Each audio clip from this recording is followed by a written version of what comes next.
Every year, millions of us head into North America's national parks looking for a little bit of peace and quiet. But for some people, the woods are anything but peaceful. They walk in and they just don't walk out. Okay, let's dive into this really bizarre and pretty unsettling phenomenon. And that's really the big question here, isn't it? Why do so many people vanish in our national parks? Because we're not just talking about people getting lost. The circumstances around a lot of these disappearances are just so strange, they defy any easy explanation. I mean, we are not talking about a couple of isolated incidents here. We're talking thousands. Since the early 20th century, thousands of people have just disappeared in wilderness areas all across the continent. It's a shocking number. And what's crazier is that there's no official single database that's actually tracking all of them. And that's where this term missing 411 comes from.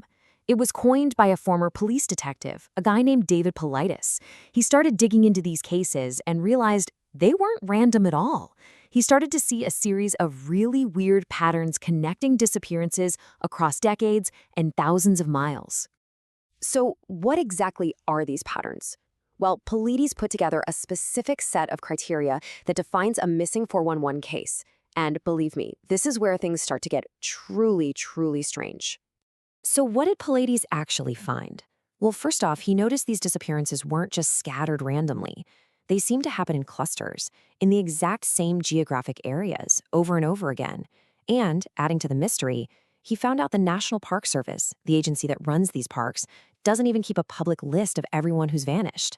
That lack of data alone just seemed off.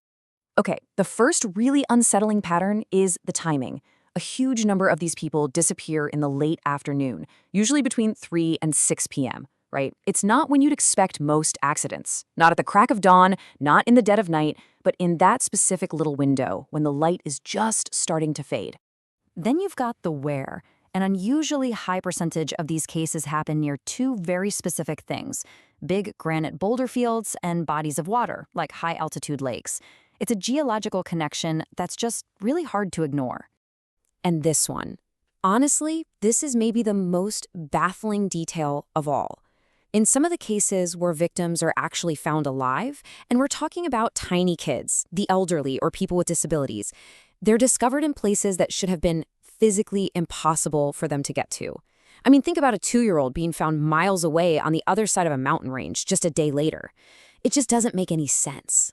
And then there's this weird, almost ritualistic detail. Search parties will find the victim's clothes. Their shoes, their socks, a jacket, just left behind. And sometimes they're found neatly folded on a rock or a log, but the person themselves is just gone.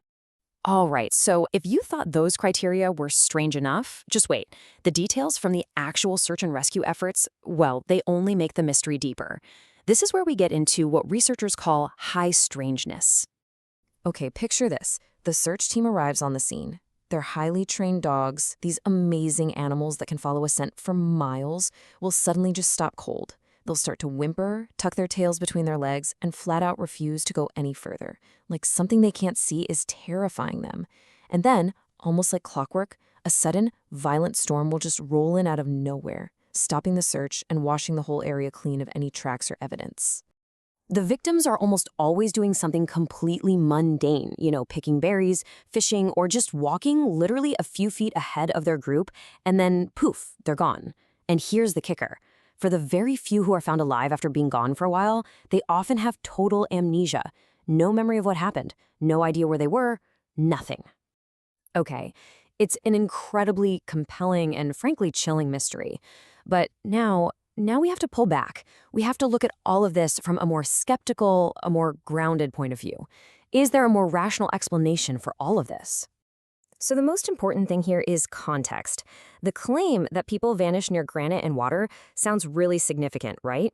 Until you realize that, well, most of our national parks, especially out west, are defined by granite mountains and alpine lakes. You're basically just describing the landscape.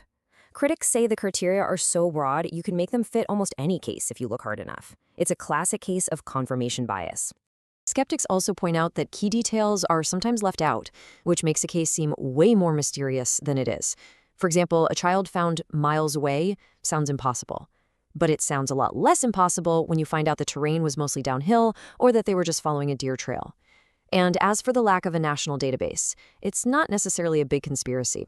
The National Park Service is mainly a conservation agency, not a federal police force. They probably just don't have the funding or the official mandate for that kind of thing. And when we actually look at the official data on how people die in the wilderness, a much more tragic and much more ordinary picture starts to form. The vast majority of deaths aren't from some mysterious force. They're from the usual suspects: hypothermia, falls, drowning. These are the real killers out there, and they can make people so disoriented that they do strange things, like taking off their clothes in the final stages of hypothermia. It's a known medical phenomenon called paradoxical undressing. So where does all of this leave us? On one hand, you've got this collection of super eerie, unsettling stories. And on the other, you've got a set of pretty rational, statistical explanations. So what's the big takeaway here? So what's the most likely answer? Well, for the vast, vast majority of these cases, the explanation is tragically simple. A hiker makes one wrong turn. The weather changes in a heartbeat. Panic sets in, and it clouds their judgment. And in the end, they just can't fight the raw power of the elements. The wilderness is huge, and it is profoundly unforgiving of even one small mistake. There's this quote that I think just nails it perfectly. We go out into nature to feel a connection, but we have to remember that nature itself, it's completely indifferent to whether we live or die. It's this powerful, awesome force that just operates on its own terms. And yet, even after you explain away 99% of the cases, there's still that small handful that remains. The cases with truly impossible travel, with multiple credible witnesses, with evidence that just refuses to add up. For those few cases, the ones that keep even the biggest skeptics up at night, the question just hangs there. If it's not human error, and it's not nature as we know it, what else is out there in the woods?